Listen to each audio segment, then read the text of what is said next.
ইন্না আতাইনাকাল কাউসার, হে রাসূল আমি আপনাকে কাউসার দান করছি।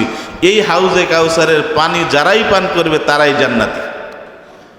রাসূলুল্লাহর সমস্ত উম্মত, আপনার মতো আমার উম্মত যারা সুদ খাইছে ঘুষ খাইছে সবাই সেই দিন কিন্তু হাউজে কাউসারের লাইন ধরবে পানি পান করার জন্য, কারণ জানে পানি পান করলেই সে জান্নাতি।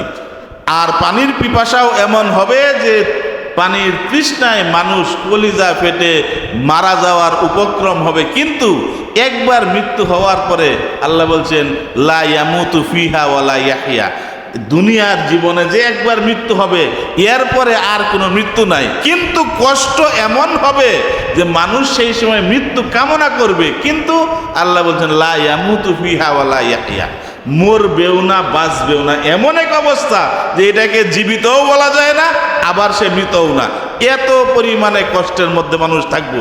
সেই একবার দরুদ পাঠ করি, আল্লাহুম্মা সাল্লি আলা মুহাম্মাদ ওয়া আলা আলি মুহাম্মাদ কামা সাল্লাইতা আলা ইব্রাহিম ওয়া আলা আলি ইব্রাহিম ইন্নাকা হামিদুম মাজিদ।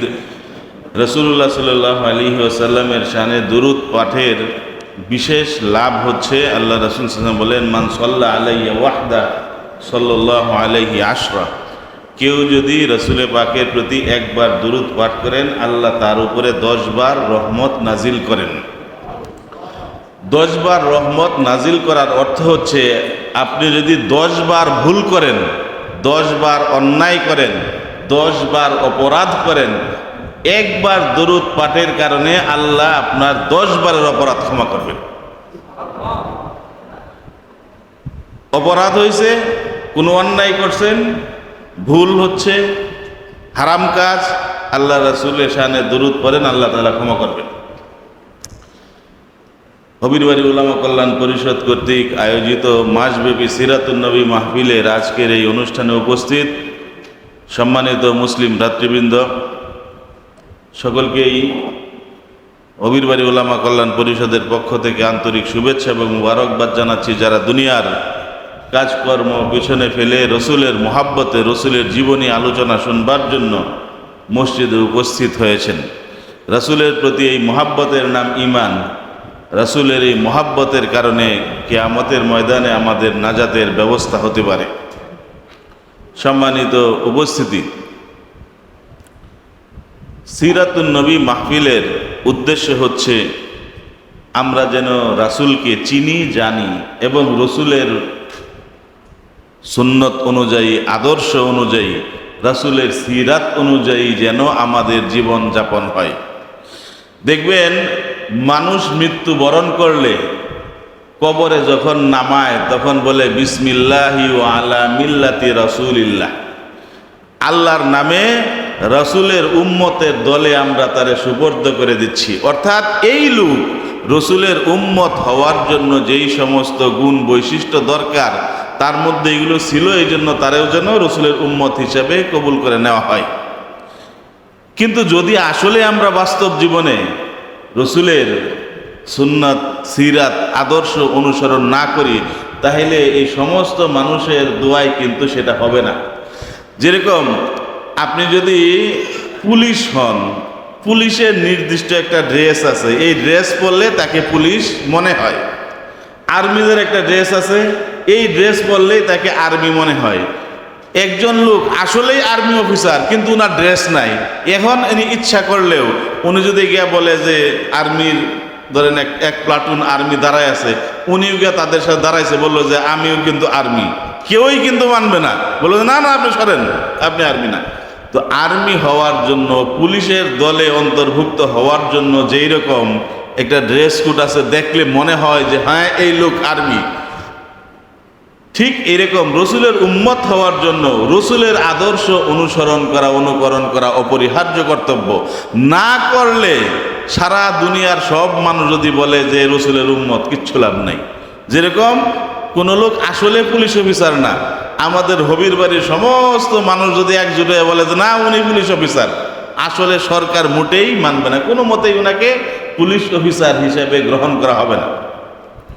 ঠিক এর জন্যই এই সিরাত মাহফিল, যেন আমাদের জীবন রসুলের মতো হয়, আমরা যেন রসুলের মর্যাদা, মর্তবা বুঝতে পারি, অনুধাবন করতে শিখি। মানুষ যদি কোনো ব্যক্তির মর্যাদা মর্তবা অনুধাবন করে, জানে, বুঝে, তাহলেই ওই ব্যক্তির জন্য ওই ব্যক্তিকে অনুসরণ করা, তার মতো হওয়ার চেষ্টা করা সহজ হয়। আপনি যদি জানেন যে প্রধানমন্ত্রী হইলে পরে কি সুবিধা, চেয়ারম্যান হইলে কি সুবিধা, এমপি হইলে কি লাভ, তাহলেই দেখবেন আপনার মধ্যে মোটামুটি যোগ্যতা থাকলে চেষ্টা করবো যে হয় এরকম হওয়ার জন্য। যদি না থাকে, জানি না যে একজন চেয়ারম্যানের অনেক ক্ষমতা আছে, অনেক মর্যাদা আছে, তারপরে টাকা পয়সা কামানোর বিভিন্ন লাইনঘাট আছে, বৈধ অবৈধ, এইগুলো যদি নাই জানি, তাহলে কারোর মধ্যে চেয়ারম্যান হওয়ার যদি মনে করে যে চেয়ারম্যান আমার মতোই মানুষ, তাহলে এই ব্যক্তি কিন্তু চেয়ারম্যান হতে কোনো সময় চাইবে না। এই জন্য ব্যক্তির যেই মর্যাদা, যেই মর্তবা, সেটা জানা ওই ব্যক্তিকে অনুসরণ করার আগে পূর্ব শর্ত। এই জন্য রাসূলুল্লাহ সাল্লাল্লাহু আলাইহি সাল্লাম উনার মর্যাদা কি ছিল, মর্তবা কি ছিল সেটা জানা, এবং নিজেদেরকে আমরা উম্মত হিসাবে সেই রকম করবার জন্য চেষ্টা করা। আল্লাহ রাসূল সাল্লাল্লাহু আলাইহি ওয়াসাল্লামের মর্যাদা কতটুকু, এক কবি বলছেন যে বাদাস খুদা বুজুর্গ তুই কিসসা মুখতাসার, আল্লাহর পরে সবচেয়ে বেশি মর্যাদাবান হচ্ছেন রাসূলুল্লাহ। আপনি যতই বলেন, বলতে বলতে আমাদের বলা শেষ হবে, কিন্তু রসুলের মর্যাদা কতটুকু সেটা বলা শেষ হবে না। সেজন্য কবি বলছেন সহজ করে, যে সংক্ষিপ্ত কথা হচ্ছে আল্লাহর পরে সবচেয়ে বেশি মর্যাদা তিনি হচ্ছেন মুহাম্মদুর রাসূলুল্লাহ সাল্লাল্লাহু আলাইহি ওয়াসাল্লাম। আল্লাহ তাআলা সৃষ্টি জগতের যা কিছু সৃষ্টি করলেন, সমস্ত কিছু সৃষ্টি করার আগে সৃষ্টি করলেন মুহাম্মদুর রাসূলুল্লাহ সাল্লাল্লাহু আলাইহি ওয়াসাল্লাম। আল্লাহর খুব প্রিয় পাত্র। যখন দুনিয়াতে কেউ নাই, কোনো মানুষ নাই, দুনিয়াতে মুহাম্মদুর রাসূলুল্লাহ সাল্লাল্লাহু আলাইহি ওয়াসাল্লামকে পরিচিত করানোর মতো কোনো কিছু নাই, তখন আল্লাহ তাআলা আরশে আজিমে রসুলকে পরিচিত করাইলেন। আরশে আজিমের বিভিন্ন জায়গায় লেখা ছিল লা ইলাহা ইল্লাল্লাহ মুহাম্মাদুর রাসূলুল্লাহ, যেন যারা আরশে আজিমে আছে তারা যেন অন্তত চিনে যে মুহাম্মাদুর রাসূলুল্লাহ। যার জন্য আদম আলাইহিস সালামকে সৃষ্টি করার পরে উনি সর্বপ্রথম দেখলেন উপর দিকে তাকায়া যে মুহাম্মাদুর রাসূলুল্লাহ লেখা, এটা ওনার মনে ছিল। দুনিয়াতে আসার পরে ক্ষমা প্রার্থনার জন্য উনি যেই কথা বলছিলেন, হাদিসে আছে, বিশুদ্ধ হাদিস, লাম্মা ইফতারাফা আদম খাতিআতাহু ক্বালা ইয়া রব ইগফিরলি বিহাক্কি মুহাম্মাদিন ক্বালা কাইফা আরাফতা মুহাম্মাদান ওয়া লাম আখলুকহু ক্বালা লাম্মা খালাকতানি ওয়া নাফাখতা ফিয়া মির রূহি রাফাতু রাসি ফাওয়াজাদতু আলা কাওয়াইমিল আরশি মাকতুবান লা ইলাহা ইল্লাল্লাহ ক্বালা সাদাকতা ইয়া আদম কাদ গাফারতু লাকা বিহাক্কি মুহাম্মাদিন। এই লম্বা হাদিসের অর্থ হচ্ছে, আদম আলাইহিস সালাম বলেন যে আল্লাহ, মুহাম্মদ সাল্লাল্লাহু আলাইহি সাল্লামের উসিলায় আমাকে ক্ষমা করেন। আল্লাহ বললেন তুমি মুহাম্মদকে চিনলা কেমনে? মুহাম্মদ সাল্লাল্লাহু আলাইহি সাল্লাম দুনিয়ায় আসেন নাই। আদম আলাইহিস সালাম বললেন যখন আমাকে সৃষ্টি করলেন আমি উপরে তাকায় দেখলাম যে আরশের কার্নিশে লেখা লা ইলাহা ইল্লাল্লাহ, তার সাথে লেখা মুহাম্মদুর রাসূলুল্লাহ, তখন বুঝলাম যে ইনি একজন মর্যাদাবান ব্যক্তি। আল্লাহ তাআলা বললেন যে আদম তুমি সত্যই বলছো, যাও মুহাম্মদ সাল্লাল্লাহু আলাইহি সাল্লামের উসিলায় তোমাকে ক্ষমা করে দেওয়া হলো। সর্বপ্রথম সৃষ্টি যখন মানুষের দেহ সৃষ্টি করা হয় নাই, সমস্ত মানুষ যখন রূহের জগতে ছিল, তখন আল্লাহ তাআলা মানুষদের কাছ থেকে ওয়াদা নিলেন যে আমি কি তোমাদের রব নই? আলাস্তু বিরব্বিকুম, আমি কি তোমাদের রব না? সমস্ত মানুষ সেদিন কিন্তু বলছিল বালা। সর্বপ্রথম আল্লাহকে আল্লাহ বলে স্বীকৃতি দিয়েছেন মুহাম্মদুর রাসূলুল্লাহ। যখন রাসূলুল্লাহ সবার আগে বলছেন বালা, যে হ্যাঁ আপনি আমাদের রব, তখন সবাই সবার সম্মতি ফিরছে, তখন সবাই বলছে যে হ্যাঁ তাই তো বলা উচিত। রসুলের দেখায় পরবর্তী সমস্ত রূপ বলছে বালা। এটা হচ্ছে দুনিয়ার বাইরে আরশের জগতে আগের যুগের ঘটনা। আল্লাহ তাআলা মুহাম্মদ সাল্লাল্লাহু আলাইহি সাল্লামকে দুনিয়ায় প্রেরণ করলেন সবচেয়ে উচ্চ বংশে। আরবে কুরাইশ বংশের চেয়ে উচ্চ কোনো বংশ ছিল না, সবচেয়ে মর্যাদাবান বংশ। সেই বংশে রাসূল সাল্লাল্লাহু আলাইহি সাল্লাম জন্ম নিলেন। রাসূলুল্লাহ সাল্লাল্লাহু আলাইহি সাল্লামকে আল্লাহ তাআলা এমন মোহাব্বত করলেন, ওনাকে হাবিবুল্লাহ, আল্লাহর বন্ধু, আল্লাহর দুস্ত, এই উপাধিতে ভূষিত করলেন। এই বন্ধু এত পরিমাণে আল্লাহর কাছে প্রিয় ছিলেন, আমরা আল্লাহর কাছে কত দোয়া করি, তারপরে কবুল হয় না। সবারই শুধু এই অভিযোগ যে হুজুর, এই যে ফিলিস্তিনের মানুষদের এত অবস্থা, সারা দুনিয়ার লাখ লাখ মানুষ ফিলিস্তিনি মুসলমানদের জন্য দোয়া করলো, কারো দোয়াই তো কবুল হয় না। তো আমরা কিরকম উম্মত যে সমস্ত উম্মত দোয়া করলেও কবুল হয় না? রসুলের দোয়া করা লাগে না, যদি শুধু মনে উনার চায় যে এইটা যদি আল্লাহ করতেন তাহলে ভালো হয়, আল্লাহ সাথে সাথে সেই দোয়া কবুল করতেন। আল্লাহর রসুল সাল্লাল্লাহু আলাইহি ওয়াসাল্লাম চাইতেন যে মক্কার দিকে ফিরে নামাজ পড়বার জন্য, আগে ছিল বাইতুল মাকদিসের দিকে। আল্লাহ তাআলা বললেন, কাদ নারা তাকাল্লুবা ওয়াজহিকা ফিস সামা, যে হে রাসূল আপনি যে আকাশের দিকে তাকায় থাকেন, কি বলতে চান আমি জানি, যান কেবলা ঘুরাই দিলাম মক্কার দিকে। এই হচ্ছে মুহাম্মদুর রাসূলুল্লাহর অবস্থান আল্লাহর কাছে। পৃথিবীতে আসার পরে, জন্ম হওয়ার পরে উনার মধ্যে এমন সুন্দর গুণাবলী আল্লাহ তাআলা দান করলেন, যেই গুণাবলী দুনিয়ার কোনো মানুষের মধ্যে ছিল না। আরববাসীরা সবাই আশ্চর্য হয়ে মুহাম্মদুর রাসূলুল্লাহর প্রশংসা করতেন, এবং উনার ভক্ত এমন ছিল যে কোনো মানুষ জীবনে কোনো দিন মুহাম্মদুর রাসূলুল্লাহ সাল্লাল্লাহু আলাইহি সাল্লামের কোনো ধরনের বদনাম করবার কোনো সুযোগ পায়নি রসুল হওয়ার আগ পর্যন্ত। রসুল হওয়ার পরে শত্রুতাবশত অনেক কিছুই বলছে, কিন্তু মুহাম্মদুর রাসূলুল্লাহ জন্ম থেকেই সত্যবাদী, সাদিক, এই কথা সমস্ত আরববাসীরাই বলতো। উনি মাসদুক, সবাই বলতো উনি সত্যবাদী। রাসূলুল্লাহ ছিলেন আল আমিন, সবচেয়ে বেশি বিশ্বস্ত। সমস্ত আরববাসীর টাকা পয়সা ধন দৌলত মুহাম্মদুর রাসূলুল্লাহর কাছে গচ্ছিত থাকতো, অন্য কেউকে বিশ্বাস করতো না, কিন্তু মুহাম্মদুর রাসূলুল্লাহ ছিলেন বিশ্বাসী। এই যে চারিত্রিক গুণাবলী, এই চারিত্রিক গুণাবলীর কারণে আল্লাহ তাআলা রসুলকে উদ্দেশ্য করে বলছেন, ওয়া রাফা'না লাকা যিকরাক, যে হে রাসূল আপনার আলোচনা আমি সমুন্নত করে দিয়েছি, কিয়ামত পর্যন্ত মানুষ আপনার প্রশংসার আলোচনা করবে। আজকে আমরা এই জায়গায় বসে যেই রসুলের আলোচনা করছি, এটা শুধু আমাদের ইচ্ছায় না, এটা স্বয়ং আল্লাহর ইচ্ছায়। আল্লাহ যেই ব্যক্তি সম্পর্কে বলেন যে আমি আপনার সম্মান মান মর্যাদাকে সমুন্নত করে দিলাম, এটা কিভাবে সমুন্নত হবে? আল্লাহর ব্যবস্থাপনাই হবে। সেজন্য আল্লাহ ব্যবস্থা করেছেন দুনিয়ার প্রত্যেক অঞ্চলে, প্রত্যেক প্রান্তে, প্রতি মুহূর্তে মুহাম্মদুর রাসূলুল্লাহর প্রশংসায় ধ্বনিত হয়। প্রত্যেক দেশে, প্রত্যেক অঞ্চলে দৈনিক 5 বার ঘোষণা করা হয়, আশহাদু আন্না মুহাম্মাদার রাসূলুল্লাহ। দুনিয়ায় এমন আর দ্বিতীয় কোনো ব্যক্তি নাই যেই ব্যক্তির নাম প্রতিদিন 5 বার সারা দুনিয়ায় ঘোষণা করা হয়। বছরে একবার ঘোষণা করা হয়, এইরকম নামও নাই মানুষের। একমাত্র মুহাম্মদুর রাসূলুল্লাহ ছাড়া দৈনিক 5 বার আজানের মধ্যে ঘোষণা করা হয়, আশহাদু আন্না মুহাম্মাদার রাসূলুল্লাহ। এই যে মুহাম্মদ রাসূলুল্লাহ, এই ঘোষণা দুনিয়ার আনাচে কানাচে প্রতি প্রান্ত থেকে উচ্চারিত হয়, এটা আল্লাহর ওয়াদা। আল্লাহ বলছেন, ওয়া রাফা'না লাকা যিকরাক, আপনার আলোচনা, আপনার মর্যাদা আমি সমুন্নত করে দিয়েছি, মানুষ করবেই। অথচ যারা রসুলের শত্রু ছিল, যারা সেই সময় খুব ক্ষমতাবান ছিল, যারা খুব ধনাঢ্য ছিল, ধনের কারণে জনের কারণে যারা খুব অহংকার গরিমা করত, তাদের সম্পর্কে আল্লাহ বলছেন, ইন্না শানিআকা হুয়াল আবতার, হে রাসূল আপনার যারা শত্রু, যত ক্ষমতাশালী হোক, যত ক্ষমতাশালী হোক, এরা একসময় নির্বংশ হয়ে যাবে, এদের কোনো অস্তিত্ব থাকবে না। আজকে কোনো মানুষ রসুলের সেই শত্রুদের নাম নেয় না। আবু জেহেল, আবু লাহাব, এদের নাম কেউ নেয় না, কেউ নাম রাখে না আবু জেহেল, আবু লাহাব। অথচ প্রত্যেক মানুষের নামের শুরুতে মুহাম্মদ আছে। আল্লাহ তাআলা সমুন্নত করে দিয়েছেন রসুলের মর্যাদা। এই মর্যাদাবান রসুলের উম্মত হিসাবে আমাদের উচিত রসুলের এই সুন্দর চারিত্রিক বৈশিষ্ট্যগুলো আমাদের চরিত্রে আনা। আমাদের চরিত্রও যেন রসুলের মতো হয়, আমরাও যেন সত্যবাদী হই, আমরাও যেন বিশ্বস্ত হই, আমরাও যেন আমানতদার হই, আমরাও যেন দয়ালু হই, আমরাও যেন মানুষের সেবা করি, আমাদের দ্বারা যেন মানুষ ক্ষতিগ্রস্ত না হয়, আমাদের দ্বারা যেন মানুষ উপকৃত হয়।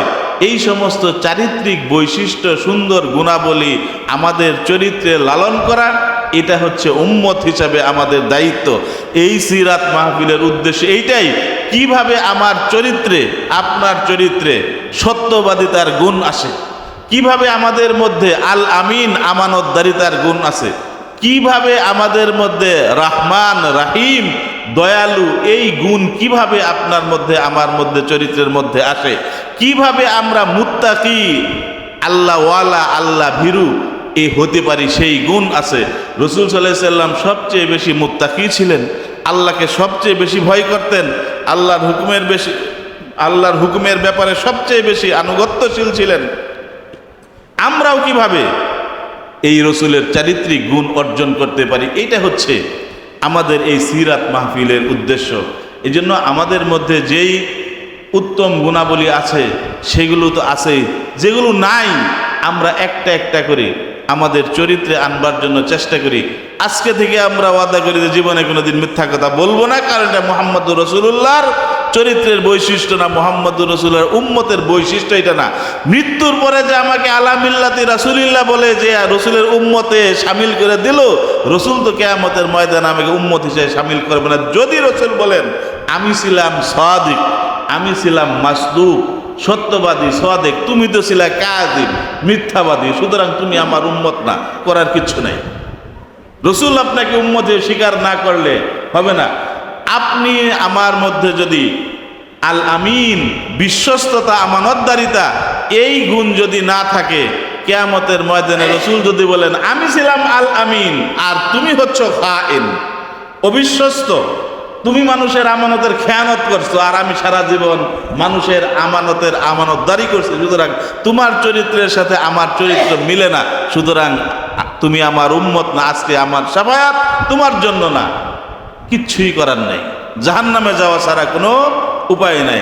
রসুল যদি বলেন আমি মানুষের অধিকার সংরক্ষণ করছি, কোনো মানুষকে কষ্ট দেই নাই, আর তোমার সারা জীবনের চেষ্টাই ছিল মানুষকে কিভাবে ক্ষতি করা যায়, কিভাবে কারে মামলা দেওয়া যায়, কার বিরুদ্ধে মিথ্যা সাক্ষ্য দেওয়া যায়, এইগুলাই তুমি করছো সারা জীবন। রাসূলুল্লাহ আল্লাহর হুকুমে বলছেন সুদ হারাম। রাসূলুল্লাহ মক্কা বিজয়ের দিন বলছেন আমার বংশের যত মানুষ সুদের কারবার করছে সমস্ত মানুষের সুদ আমি মাফ করে দিলাম, আমার বংশের কোনো মানুষ আর সুদের টাকা নিবে না, এটা আমার পক্ষ থেকে রহিত করা হলো। শুধুমাত্র মূল টাকা যারা, এটা শুধু ফেরত দেবা। আর আপনি আমি সুদখুর, সারাদিনই সুদ খাই। রসুল যদি বলেন আমি তো সুদখুর ছিলাম না, তুমি তো সুদখোর, সুদ খায়া তুমি আসছো, আর আসার সময় সবাই বলে দিচ্ছে মিল্লাতি রাসূলিল্লাহ, তোমার মতো উম্মত আমার দরকার নেই। রাসূলুল্লাহ বলছেন লানাতুল্লাহি আলার রাশি ওয়াল মুরতাশি, যে ঘুষ খায়, যে ঘুষ দেয়, উভয়ের উপরে আল্লাহর লানত। রসুল জীবনে কোনোদিন ঘুষের ধারে কাছেও ছিলেন না, সাহাবীরা কোনোদিন ঘুষের ধারে কাছে ছিলেন না, আপনি আমি সুযোগ পাইলেই ঘুষ খাই। এখন মৃত্যুর পরে আলা মিল্লাতি রাসূলিল্লাহ বলে কবর দিলে কোনো লাভ নেই। রসুল যদি বলেন তোমার মতো ঘুষখোর ব্যক্তি যার উপরে আল্লাহর লানত, এই ব্যক্তিকে তো রসুল সুপারিশ করতে পারেন না। আল্লাহ যাকে জাহান্নামে দিতে চান, রসুল তাকে জান্নাতে নিবেন না, কারণ আল্লাহর ইচ্ছার সাথে রসুলের ইচ্ছার কোনো সংঘর্ষ নাই। আল্লাহও যা চান রসুলও তাই চান, কারণ কোরআনে যা আছে সেটাই হচ্ছে রসুলের চরিত্র। কোরআনে যেহেতু সুদ ঘুষ হারাম, সুতরাং রসুলের চরিত্রেও সুদ ঘুষের কোনো সংস্পর্শ ছিল না। এজন্য এইরকম আরো অনেক খারাপ চরিত্র আমাদের মধ্যে আছে। এই চরিত্রগুলো যদি আমরা পরিবর্তন করতে না পারি, তাহলে এই মৃত্যুর পরে আলা মিল্লাতি রাসূলিল্লাহ বলে কবরে নামাইলে কিন্তু কোনো লাভ নাই। করবেন না, সর্বশেষ কথা বলে শেষ করছি, আসলেই যে স্বীকার করবেন না তার দলিল দিয়া কিয়ামতের ময়দানে রসুল উম্মতদেরকে হাউজে কাউসারের পানি পান করাবেন। এটা রসুল যে বিশেষ মর্যাদার অধিকারী, কোন রাসূলকেই আল্লাহ তাআলা হাউজে কাউসার দান করেন নাই, শুধুমাত্র মুহাম্মদুর রাসূলুল্লাহ সাল্লাল্লাহু আলাইহি সাল্লামকে আল্লাহ বিশেষ নিয়ামত দান করছেন। বলছেন ইন্না আতাইনাকাল কাউসার, হে রাসূল আমি আপনাকে কাউসার দান করছি। এই হাউজে কাউসারের পানি যারাই পান করবে তারাই জান্নাতি। রাসূলুল্লাহর সমস্ত উম্মত, আপনার মতো আমার উম্মত যারা সুদ খাইছে, ঘুষ খাইছে, সবাই সেই দিন কিন্তু হাউজে কাউসারের লাইন ধরবে পানি পান করার জন্য, কারণ জানে পানি পান করলেই সে জান্নাতি। আর পানির পিপাসাও এমন হবে যে পানির তৃষ্ণায় মানুষ কলিজা ফেটে মারা যাওয়ার উপক্রম হবে। কিন্তু একবার মৃত্যু হওয়ার পরে আল্লাহ বলছেন লা ইয়ামুতু ফিহা ওয়ালা ইয়াহইয়া, দুনিয়ার জীবনে যে একবার মৃত্যু হবে, এরপরে আর কোনো মৃত্যু নাই। কিন্তু কষ্ট এমন হবে যে মানুষ সেই সময় মৃত্যু কামনা করবে, কিন্তু আল্লাহ বলছেন লা ইয়ামুতু ফিহা ওয়া লা ইয়াহইয়া, মরবেও না বাঁচবেও না। এমন এক অবস্থা যে এটাকে জীবিতও বলা যায় না, আবার সে মৃতও না। এত পরিমাণে কষ্টের মধ্যে মানুষ থাকবো। সেই অবস্থায় হাউজে কাউসারের পানি পান করার জন্য মানুষ কিরকম উন্মুখ হয়ে থাকবে সেটা ভাষায় ব্যক্ত করার মতো না। সেই অবস্থায় আমার মতো আপনার মতো সুদখুর ঘুষখুর যারা, তারা যখন গিয়ে হাউজে কাউসারের পানি পান করতে চাইবে, যারা রসুলের অনুসরণ হিসাবে 5 ওয়াক্ত নামাজ আদায় করে নাই, আর বরং বলছে কি কই যে এইটা দেখাই না নামাজ, এইটা আসলে কোরআনে না, এইটা হুজুররা বানাইছে, শরীয়তের হুজুররা বানাইছে নামাজ, এই নামাজ তো কোরআনে নাই। নামাজ হইল দায়মি সালাত। দায়মি সালাত কি আল্লাহ জানে, তারাই জানে।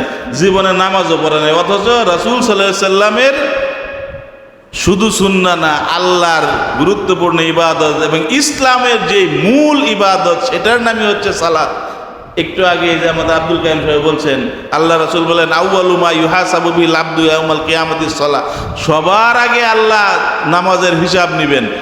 এই নামাজকে যারা অস্বীকার করে তারপরে বলে মুসলমান, এই রকম মানুষে কিন্তু হাউজে কাউসারে পানি পান করার জন্য লাইন ধরবে, তখন ফেরেশতারা বাধা দিয়ে বলবে ইয়া রাসূলুল্লাহ, এই ব্যক্তিকে আপনি পানি পান করাবেন না। রাসূলুল্লাহ বলবেন কেন, এত আমার উম্মত। রাসূলুল্লাহকে ফেরেশতারা বললেন ইয়া রাসূলুল্লাহ, আপনি জানেন না এই আপনার এই উম্মত বাহ্যিকভাবে উম্মত ঠিক আছে, কিন্তু সে আসলে আপনার কোনো হুকুম আহকাম মানে নাই, আপনার কোনো সিরাত অনুসরণ করে নাই, আপনার কোনো সুন্নত অনুসরণ করে নাই, বরং সে নিজের ইচ্ছা মতো যা ইচ্ছা তাই করছে। আপনি বলছেন সুদ খাওয়া হারাম, সে সুদ খাইছে। আপনি বলছেন ঘুষ খাওয়া হারামে ঘুষ খাইছে। আপনি বলছেন আরেকজনের জমি, কেউ যদি জোর করে আধাত পরিমাণ জমিও এই দুনিয়ায় কারো জবরদখল করে, আল্লাহ রাসূল বলেন কিয়ামতের ময়দানে এই ব্যক্তির ঘাড়ে আল্লাহ পুরা 7 তবক জমিন তার ঘাড়ে ঝুলাই দিবেন, যে যা জমি কিরকম চাস, কত লাগে জমি, আধাত তো দখল করছিলা, যাও পুরা দুনিয়া তোমার গলায় ঝুলাই দেওয়া হলো, এখন দুনিয়া খাও দেয় কিরকম মজা। তো এই রকম উম্মত যারা, এই উম্মত এরাও যখন এরকম করবে, তখন রাসূলুল্লাহ বলবেন যে ইয়া রাসূলুল্লাহ, ফেরেশতারা বলবেন ইয়া রাসূলুল্লাহ, এরা এই কাজ করছে। এরা মানুষদেরকে মিথ্যা সাক্ষ্য দিয়া মানুষদেরকে শুধু হয়রানি করছে, মামলা দিছে, জানে যে এই লোক আসলে ঠিক, তারপরেও মিথ্যা মামলা দিছে। মানুষের হক রক্ষা করে নাই, না স্ত্রীর হক রক্ষা করছে, না সন্তানের হক রক্ষা করছে, না ভাইয়ের, না ভাতিজার, কারো হক রক্ষা করে নাই। এক ছেলের সাথে সম্পর্ক ভালো, এই জন্য জমি বেশি দিয়ে দিছে এই ছেলেরে। ছোট ছেলে, তার সাথে সম্পর্ক খুব ভালো, এই জন্য ছোট ছেলের জমি দিয়েছে 10 কাঠা, বড় ছেলে দিয়েছে 5 কাঠা। আর মেয়েরে তো দেয়ই নাই, মেয়েরে তোর বিয়া দিয়ে দিছি শেষ, আর কি। এই যে মানুষের অধিকার থেকে বঞ্চিত করা, এই উম্মত কিন্তু হাউজে কাউসারের সামনে লাইন দিয়ে দাঁড়ায়। ফেরেশতারা বলবো ইয়া রাসূলুল্লাহ, এই কাজ করছে, এই যে আপনার এই উম্মত এই কাজ করছে, মেয়ের সম্পদ দেয় নাই, এই যে আপনার এই উম্মত এই ভাতিজার লোকে জমি লিয়ে মামলা করছে, ভাতিজারে জমি দেয় নাই। সবচেয়ে শত্রুতাপূর্ণ সম্পর্ক আমাদের দেশে চাচা ভাতিজার মধ্যে, অথচ সবচেয়ে কাছের সম্পর্ক হচ্ছে চাচা ভাতিজার সম্পর্ক। আল্লাহ রাসূল হাদিসে বলছেন ইন্না আম্মার রাজুলি সিনওয়া আবিহি, ব্যক্তির চাচা তার বাবাই, বাবার মতোই, অর্থাৎ বাবাও যা চাচাও যা, বাবা আর চাচার মধ্যে কোনো পার্থক্য নেই। বাবার যেই মর্যাদা চাচারও সেই একই মর্যাদা, অথচ আজকে চাচা আর ভাতিজার সাথে সবচেয়ে বেশি সমস্যা। ফেরেশতারা বলে ইয়া রাসূলুল্লাহ, এই তো ওই ভাতিজা যে চাচার নামে মিথ্যা মামলা দিয়েছে জমি নিয়া, এটা সেই উম্মত আপনার। এইরকম অসংখ্য অগণিত অপকর্মের বোঝা নিয়ে যেই সমস্ত উম্মতেরা হাউজে কাউসারের সামনে লাইন দিয়ে দাঁড়াবে, ফেরেশতারা এই কথাগুলো বলার পরে রাসূলুল্লাহ সাল্লাল্লাহু আলাইহি ওয়াসাল্লাম মনটা খারাপ করে বলবেন সুহকান লিমান গায়্যারা বাদি, দূর হও সরয় জায়গা থেকে, যারা আমার পরে আমার সুন্নত অনুসরণ করো নাই, আমার রীতিনীতি যাদের পছন্দ হয় নাই, যারা নিজের ইচ্ছা মতো সুদ খাইছো, ঘুষ খাইছো, যা ইচ্ছা তাই করছো। রাসূলুল্লাহ নিজে নামাজ আদায় করছেন, নামাজে দ্বারা দীর্ঘক্ষণ নামাজ পড়তেন, নামাজে দাঁড়ানোর কারণে পাও ফুলে যেত। আয়েশা সিদ্দিকা রাদিয়াল্লাহু তাআলা আনহা বলছেন, ইয়া রাসূলুল্লাহ, আল্লাহ তো আপনার আগে পরে সমস্ত গুনাহ মাফ করে দেন, তারপরে এত দীর্ঘ সময় নামাজে দাঁড়ায় থাকা লাগে কেন? রাসূলুল্লাহ জবাব দিচ্ছেন, আলাম আকুন আবদান শাকুরা, আমি কি আল্লাহর শুকর গুজার বান্দাদের অন্তর্ভুক্ত হব না? আল্লাহ দয়া করে আমার সমস্ত গুনাহ খাতা মাফ করছেন, এই জন্য তো শুকরিয়া আদায়ের জন্য বেশি বেশি নামাজ আদায় করি। আর রসুলের উম্মত দাবিদার বলে যে না না, এই দেখাইন না নামাজ তো নামাজ না, নামাজ হইল ওই কলবের নামাজ, নামাজ হইল দায়মি সালাত, সব সময় নামাজের হালতেই আছি আমরা, অথচ জীবনে কোনোদিন অজু করে না। কাজ দিয়ে গেলে গাঞ্জার গন্ধ পাওয়া যায়, চুলদারির কোনো পাক পবিত্রতা কিচ্ছুই নাই, অথচ অজু ছাড়া পাক পবিত্রতা ছাড়া নামাজ হয় নাকি? আল্লাহ রসুল বলেন, আর তাহারাতু মিফতাহুস সালাহ, পবিত্রতা অর্জন করা, ওযু করা, গোসল করা, এটা হচ্ছে নামাজের চাবি। এইটা ছাড়া নামাজ খুলতো না, নামাজে কোনো কাজ হবে না। জীবনে ওযু করে না, গোসলও করে না, কয় যে এই নাও, তারা সব সময় নাকি নামাজের হালতেই আছে।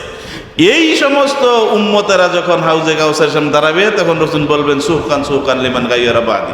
এই জন্য রাসূলুল্লাহ সাল্লাল্লাহু আলাইহি ওয়াসাল্লাম যেন আমাদেরকে সুহকান সুহকান বলে দূরে সরায় না দেন, বরং উম্মত হিসাবে মহাব্বতের সাথে যেন কাছে টেনে নেন, এবং হাউজে কাউসারের পানি যেন আমাদেরকে পান করান, আমরা যেন হাউজে কাউসারের পানি পান করে ধন্য হতে পারি।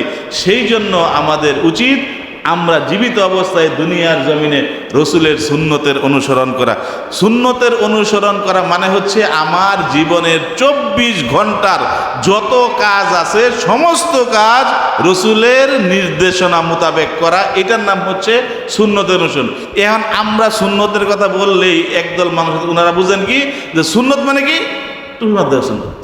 সুন্নত কি, দাড়ি রাখা সুন্নত। টুপি আছে, দাড়ি আছে, পাঞ্জাবি আছে, উনি মনে করে কি আমার মধ্যে আর সুন্নতের কোনো বাকি নাই, সব সুন্নত আদায় হয়েছে। অথচ উনি মসজিদে নামাজ পড়ে বাইরে আয় সুদের ব্যবসার দোকান দিছে মসজিদের লগেই, যে অফিস বানাইছে নাম হইল অমুক সমবায় সমিতি। এই সমবায় সমিতির কাজ হইল সুদের ঋণ দেওয়া, আর কোনো কাম নাই। মসজিদে বাইরে আয় ওইখানে হইল কাজ এটা। উনি মনে করে যে আমার মধ্যে সুন্নতের কোনো অভাব নেই, অথচ সুন্নতের কোনো খবরই নেই। জীবনের সমস্ত জন্ম থেকে নিয়ে মৃত্যু পর্যন্ত এবং দিন রাত 24 ঘন্টায় যত কাজ আমরা করি সমস্ত কাজ রসুলের সুন্নাহ মোতাবেক, রসুলের আদর্শ মোতাবেক, রসুলের নির্দেশনা মোতাবেক করার নাম হচ্ছে সুন্নত আদায় করা। শুধু দু চারটা না, এমনকি এমন সুন্নত আছে যেই সুন্নতগুলোর উপরে ঈমান এবং ইসলাম নির্ভর করে। আপনি যদি এইগুলো বর্জন করেন তাহলে আর আপনার মধ্যে ঈমান ইসলাম বলতে কোনো কিছুই থাকে না। যেরকম মনে করেন সুদ খাওয়া এমন এক অপরাধ এবং রসুলের সুন্নাহর সাথে এমন বেশি সংঘর্ষপূর্ণ এই কাজ, আল্লাহ কুরআনে বলছেন যারা সুদ খায়, আল্লাহ বলছেন তাদের বিরুদ্ধে আল্লাহ এবং রসুলের পক্ষ থেকে যুদ্ধ ঘোষণা করা হলো। তো যেই ব্যক্তির সাথে যুদ্ধ চলে আল্লাহ এবং আল্লাহ রসুলের, এই ব্যক্তি যদি মনে করে আমি বিরাট সুন্নতি জীবন যাপন করতেছি, লম্বা জামা, টুপিও আছে, মাঝে মাঝে পাগড়িও আছে, হাতে আবার তসবিহ, সুবহানাল্লাহ সুবহানাল্লাহ তসবিহ যাবে, অথচ খায় সুদ, এই ব্যক্তির বিরুদ্ধে আল্লাহ যুদ্ধ ঘোষণা করছেন, রসুল যুদ্ধ ঘোষণা, তার সাথে যুদ্ধ হবে। আল্লাহ আর আল্লাহ রসুলের সাথে যুদ্ধ করে টিকবো এইরকম কোনো পালোয়ান সেনা কিন্তু পৃথিবীতে কেউ নাই, জন্মায় নাই, কোনোদিন জন্মাবেও না। মক্কার কুরাইশরা মুহাম্মদুর রাসূলুল্লাহর সাথে যুদ্ধ করে পারে নাই, অথচ এরা সংখ্যায় অস্ত্র শস্ত্রে সবচেয়ে সমৃদ্ধশালী ছিল। আল্লাহ বলছেন লিল্লাহি জুনুদুস সামাওয়াতি ওয়াল আরদ, সৈন্য কত রকমের দরকার, কয় প্রকার সৈন্য দেখছো, আসমান জমিন ভরা আল্লাহর সৈন্য, সৈন্যের অভাব নাই। এক সৈন্য পাঠাইলেই তো তুমি মোকাবেলা করবার পারবে না। কিরকম পারবে না, নমুনা দেখাইছেন আল্লাহ তাআলা, নমরুদরে মারছেন আল্লাহর সৈন্যবাহিনী, নাম কি সৈন্যের, মশা। এই এক মশা নামক সৈন্যের সাথে পৃথিবীর সবচেয়ে সমৃদ্ধশালী, সবচেয়ে ক্ষমতাশালী বাদশা পারে নাই। আর আপনি আমি কোন সলিমুদ্দি যে আল্লাহ আল্লাহ রসুলের বিরুদ্ধে যুদ্ধ ঘোষণা করে আমরা জান্নাতে যেতে চাই। এই জন্য এইরকম সুন্নত যেগুলো, সেইগুলো বাস্তবায়ন করা আরো বেশি মারাত্মক, বেশি জটিল এবং বেশি গুরুত্বপূর্ণ। এই জন্য আমরা রসুলের সিরাত জানবো, এই জন্য, জানার জন্য না, মানার জন্য। আমরা এই যে আজকের যে মাহফিল, এটা শুধু আলোচনা শোনার জন্য না, এই আলোচনা হচ্ছে আমাদের জীবনে কর্মে বাস্তবায়ন করবার জন্য। আমাদের মধ্যে যেই সমস্ত বদগুণ আছে যেগুলো রসুলের চরিত্রের সাথে সাংঘর্ষিক, সেগুলো বর্জন করা, যেই সদ্গুণগুলো রসুলের চরিত্রের মধ্যে ছিল সেগুলো আমাদের চরিত্রে আনয়ন করা। এটা হচ্ছে আমাদের এই অনুষ্ঠানের সিরাতুন নবী মাহফিলের মূল লক্ষ্য উদ্দেশ্য। যদি এটা হয় তাহলে এই সিরাত মাহফিল সফল এবং সার্থক, নয়তো না। এই জন্য আমরা যার যার অবস্থান থেকে আমরা চেষ্টা করব আমরা রসুলের সুন্নত সমগ্র জীবনের জন্য মানতে চেষ্টা করব। সব তো মানা আসলেও সম্ভব না, কিন্তু রসুলের মহাব্বতে যদি অন্তত দু চারটাও যদি মানি, কিয়ামতের ময়দানে বলা সম্ভব হবে, ইয়া রাসূলুল্লাহ আপনার মহাব্বতে আমি এই সুন্নতটা আদায় করছিলাম। সামান্যতম সুন্নত হইলেও মর্যাদা কিন্তু অনেক বেশি। এই জন্য রসুলের মহাব্বতে দুই একটা যদি আমরা করি তাহলেও হবে। আমরা সকলেই যার যার অবস্থান থেকে চেষ্টা করবো ইনশাআল্লাহ রসুলের সুন্নাহ অনুযায়ী নিজের জীবন যাপন করবার জন্য। আমরা সকলে রাজি ইনশাআল্লাহ। আল্লাহ তাআলা আমাদের সকলকে তৌফিক দান করেন। আজকের এই মাহফিলকে আল্লাহ তাআলা কবুল করেন। আমাদের জীবন মৃত্যুর আগে যেন আমরা রসুলের উম্মতের কাতারে সামিল হতে পারি। মরার পরে মানুষের জোর কইরা আমাদেরকে কবরে নামায়া বলবো মিল্লাতে রাসূলুল্লাহ, এটা না, বরং জীবিত থাকতে আমি স্বেচ্ছায় আমি রসুলের মিল্লাতে সামিল হয়ে গেলাম, জীবিত অবস্থায়, মৃত্যুর পরে না। এই জন্য আসুন আমরা রসুলের মুহাব্বতে রসুলের সুন্নাহ অনুযায়ী নিজের জীবন যাপনে অভ্যস্ত হই। আল্লাহ তাআলা আমাদেরকে তৌফিক দান করেন। আমিন। ওয়া আখিরু দাওয়ানা আনিল হামদুলিল্লাহি রাব্বিল আলামিন। ওয়াসসালামু